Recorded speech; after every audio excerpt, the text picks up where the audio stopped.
Hi, Beth. Hello. Good afternoon, everybody. We've just been having a very, very important and powerful session about climate change, a roundtable. Heard from some of the countries really staring down the barrel, the Maldives, Bangladesh, the Marshall Islands, countries pleading with the developed world to step up to the plate and supply the finance needed to make the changes necessary to fight climate change in the developing world. And we heard from some of the industrialized countries, the developed world countries, that the faint signs of progress. And I'd single out what we heard from Denmark, from Sweden, from maybe from Italy, and let's see what the president has to say, President of the United States has to say tomorrow. But this is absolutely crucial because it's the developing world that are bearing. This was the point that was made so powerfully by leader after leader. It is the developing world that is bearing the brunt of catastrophic climate change in the form of hurricanes and fires and floods and the real long-term economic damage that they face. And yet it's the developed world that over 200 years has put the carbon in the atmosphere that is causing this acceleration of climate change. And so it really is up to us to help them.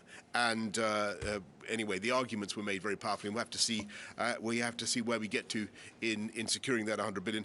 We also, as you know, got some good news about UK travellers to the United States. Double vaccinated UK travellers will be able to go by the end of October.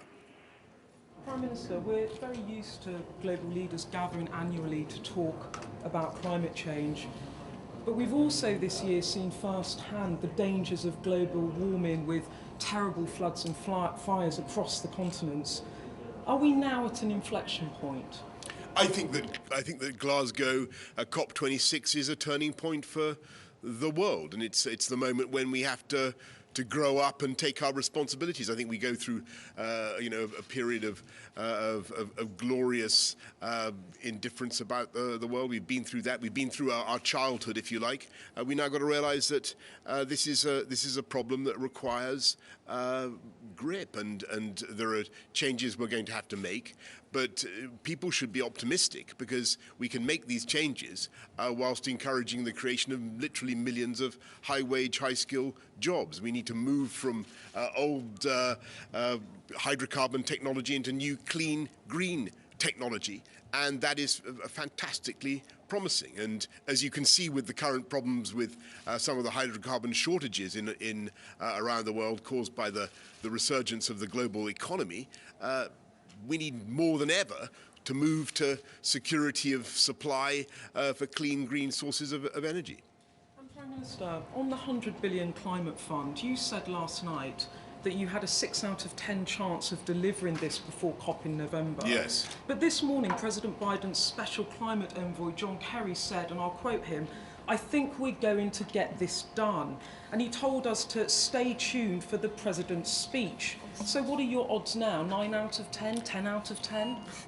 Beth, well, I congratulate you on following the story as closely as you are, and you're right. But I think that we've been here before. We've all heard lots of pledges, lots of positive noises. Let's see where we get to.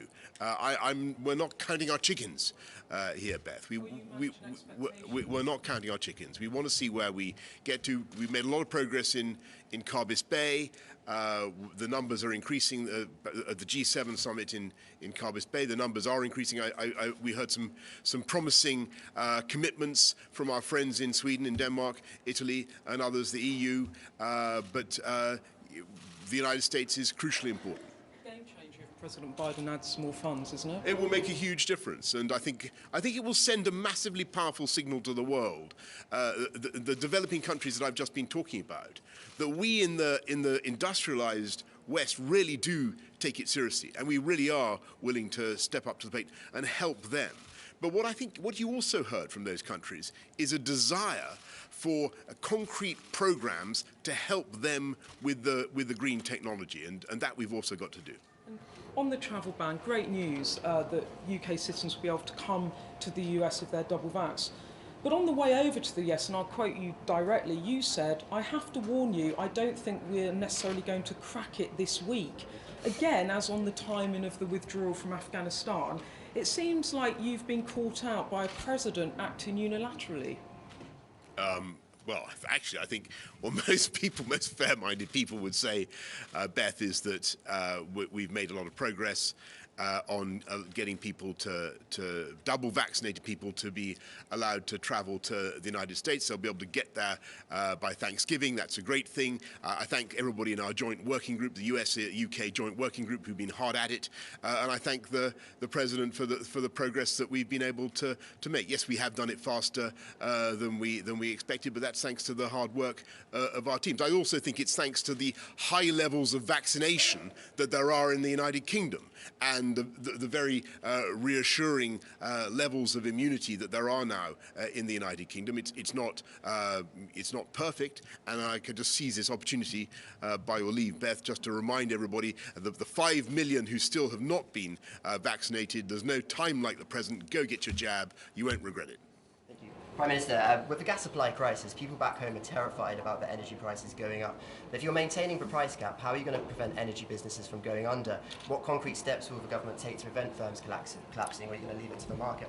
Thanks very much. I think you really need to listen to what Kwasi Kwarteng, the business secretary, has to say. He's working flat out with the energy companies, doing everything we can to help them.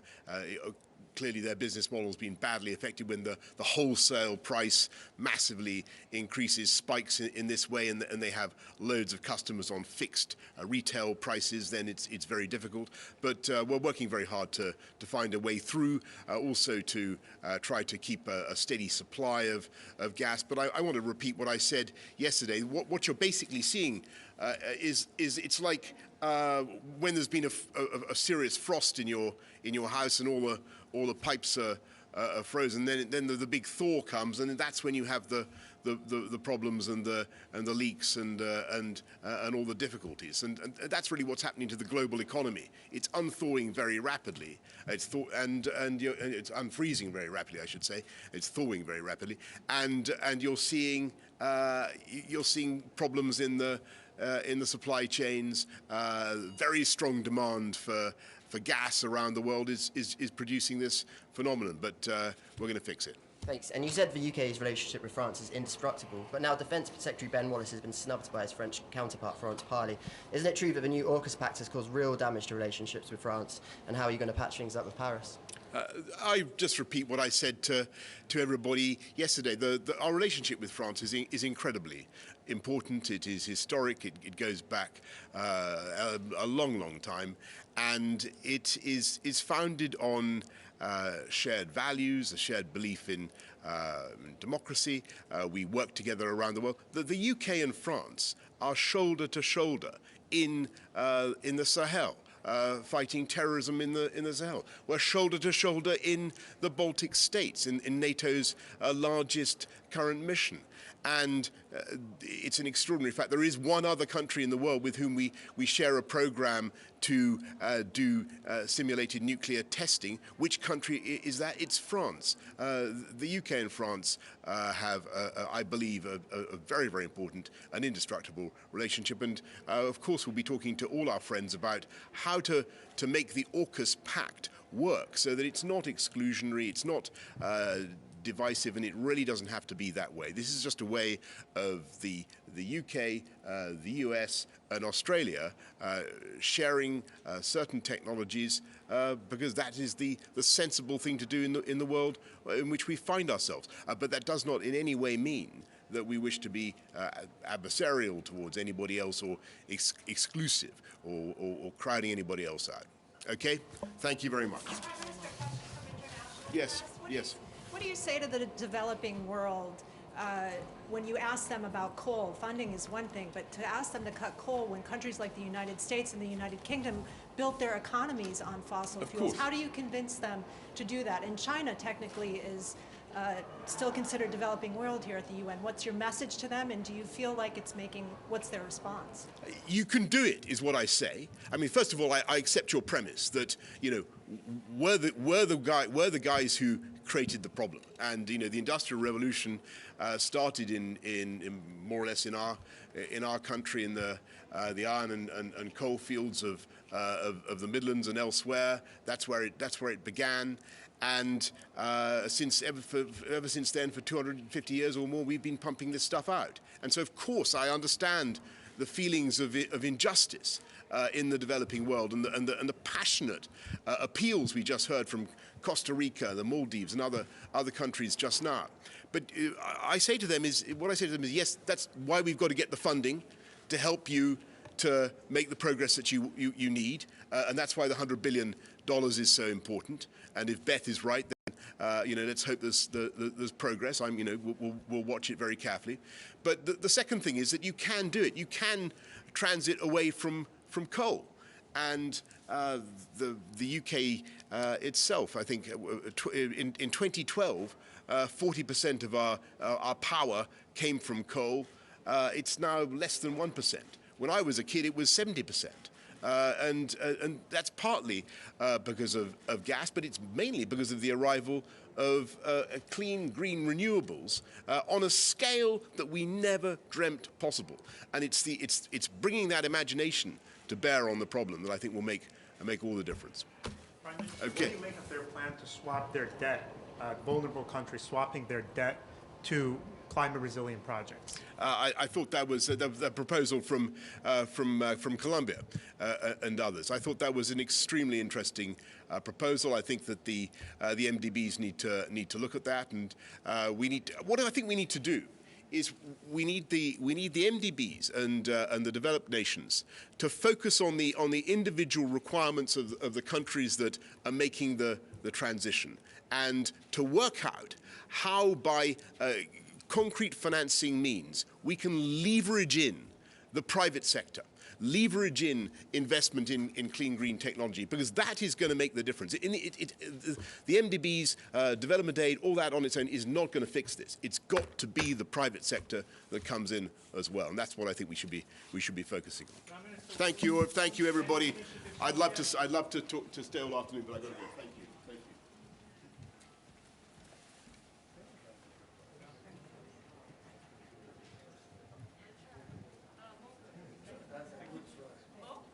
Good work getting across.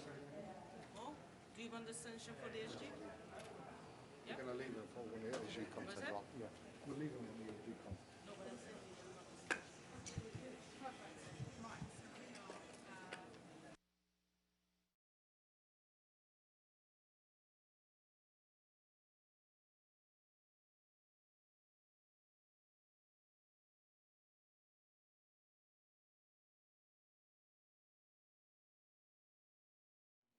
Do not think so. Do not.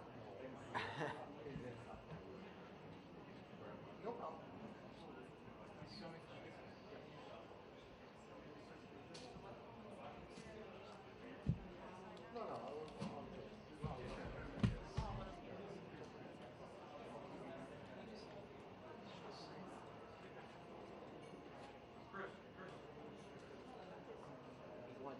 Podium kick to the left.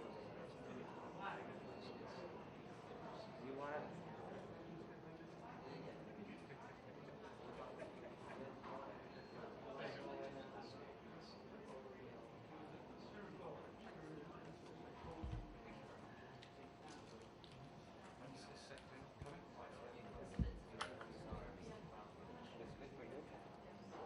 Tell us when it's gonna. One in? Go.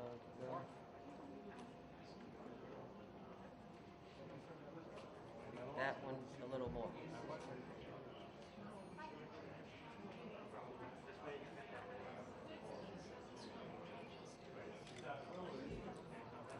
going. That's it. Thank you, Bill. You look marvelous. One, two, three,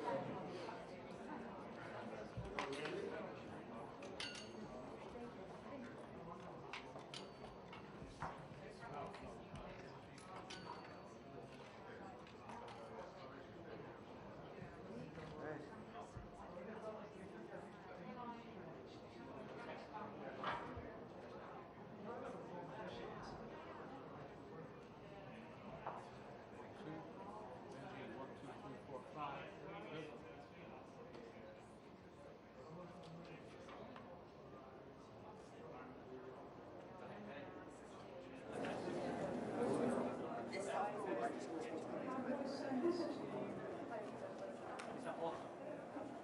1, 2, 3, 4, 5, 6, 7, 8, 9, 10. 1, 2, 3, 4, 5, 6, 7, 8, 9, 10. You good, Benji?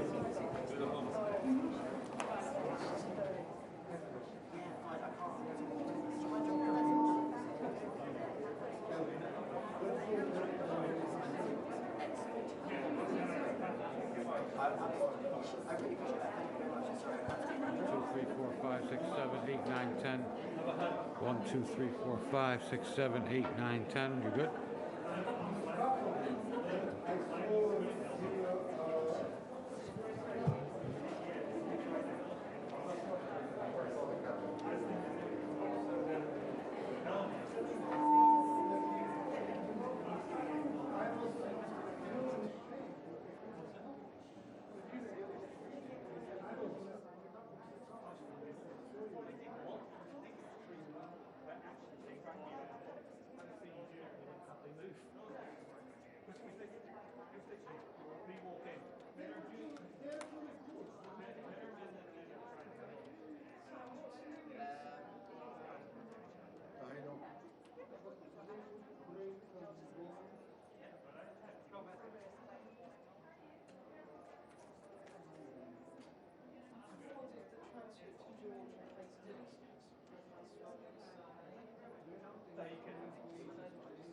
That good Mancunian name.